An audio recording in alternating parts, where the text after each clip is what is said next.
እኔ ግን የማይገባኝ ነገር ምን አለ መሰላችሁ? አንዳንድ ሰዎች ወጣቱ ነው ያለው ነገር ማድረግ እየቻሉ ግን እኔ ምንም ነገር ማድረግ አልችልም ብለው ተስፋ ቆርጦ የተቀመጡ ሰዎች አሉ።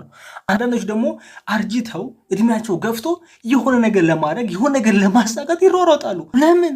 የሆነ ድራይቭ የሚያደርጋቸው ነገር አለ ማለት ነው። እነዚህ ሰዎች የሆነ ጠዋት ተነስተው የሆነ ነገር እንዲሰሩ፣ የሆነ ነገር እንዲፈጥሩ፣ የሆነ ነገር እንዲያሳኩ የሚያደርጋቸው ነገር አለ ማለት ነው። ወጣት ስትሆን ግን በጣም ብዙ የማድረግ ድሉ እያለ አማራጩ እያለ የመሮጡ ድል እያለ በጣም ብዙ ነገሮች እያሉ እኛ ቁጭ ብለን ነገሮችን እንጠብቃለን። የሆነ እንደዚህ ቢሆንልኝ እንደዚህ ቢደረግልኝ ብለን እንጠብቃለን።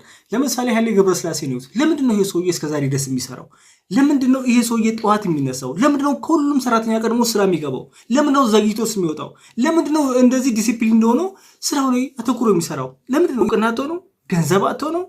ምን አጥቶ ነው? ምንም ያጣው ነገር የለም። ሁሉ ነገር አለው። ግን ይሄ ሰውዬ የሚሰራበት የራሱ ምክንያት አለው። ድራይቭ የሚያደርገው ነገር አለ። በቃ መስራት የሆነ ነገር ማድረግ አዲስ ነገር ማድረግ መሞከር። ክርስቲያኖ ሮናልዶን የማታውቁ ሰዎች የላችሁም። ይሄ ሰውዬ ለምንድነው እስከ 40 ዓመቱ ድረስ ኳስ የሚጫወተው? ለምንድነው እስከ 40 ዓመቱ ድረስ የሚጋጋጠው? ምንድነው? ምን በወጣው? ሚሊዮነር ነው። አሁንማ ቢሊዮነርም ሆኗል። ለምንድነው ይሄ ሰውዬ ይሄን ያህል ነገር እያለው ይሄን ያህል ሀብት እያለው ይሄን ያህል ዝና እያለው ይሄን ያህል ዋንጫ አሸንፎ ይሄን ያህል ስኬት አሳክቶ እስከዛሬ ድረስ የሚጫወተው? ወንድሜ ሌጋሲ መገንባት ስለሚፈልጉ ነው። እኛ ግን ገና በትንሿ ምንም ነገር ሳንሞክር ተስፋ እንቆርጣለን። ምንም ነገር ሳናረግ ምንም ነገር ሳንሰራ እድሜያችን ሄዷል ብለናል። እድሜ 20 ሆኑ፣ እድሜ 30 ሆኑ፣ እድሜያችሁ 40 ሆኑ።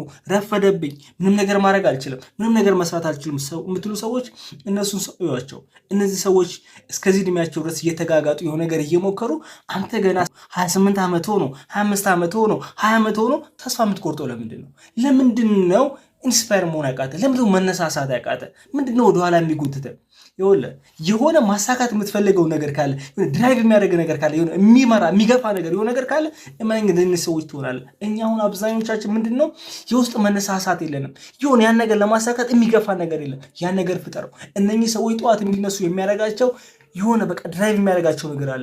ይህን ነገር መስራት ይፈልጋሉ፣ ይህን ነገር ማሳካት ይፈልጋሉ። ይህን ነገር ሳሳካው እኮ ለብዙዎች ተርፋለሁ፣ ነገ በደንብ እታወሳለሁ። ይውላችሁ በዛ ላይ ደግሞ ለሚሊዮኖች የስራ እድል ትፈጥራላችሁ። ክሬት አደረጋል። ኃይሌ ገብረስላሴ ለብዙዎች ለሺዎች የስራ እድል ፈጥሯል። በጣም ብዙ ነገር አድርጓል። አንድ እሱ ሆኖ በጣም ብዙ ሰዎች ጋር ደርሶ በጣም ብዙ የስራ እድሎችን ፈጥሯል። አንድ እሱ ሆኖ እኛ ምን እንደመር ይቺ ሀገር ደግሞ ምን ያህል እንደምትለወጥ አስቡ። ስለዚህ እናንተ ማድረግ ያለባችሁ ነገር አድርጉ። ተስፋ አትቁረጡ። ገና ወጣቱ ሆነ ተስፋ አትቁረጡ። የማይሆን ቦታ ላይ አትዋሉ። የማይሆን ነገር አታድርጉ። የማይሆን ነገር አትስሙ። በቃ ተቆጠቡ ከማይሆን ነገሮች። የማይሆን ነገሮችን እያያችሁ ጊዜያችሁንም ታበክናላችሁ። የማይሆን ነገር እየሰማችሁ ለምን ጊዜያችሁን ታቃጥላላችሁ? በቃ ምንም አድም ያደርጉላችሁ ለምን? እነዚህ ሰዎች አይሰሙም። ያን ነገር አይሰሙም።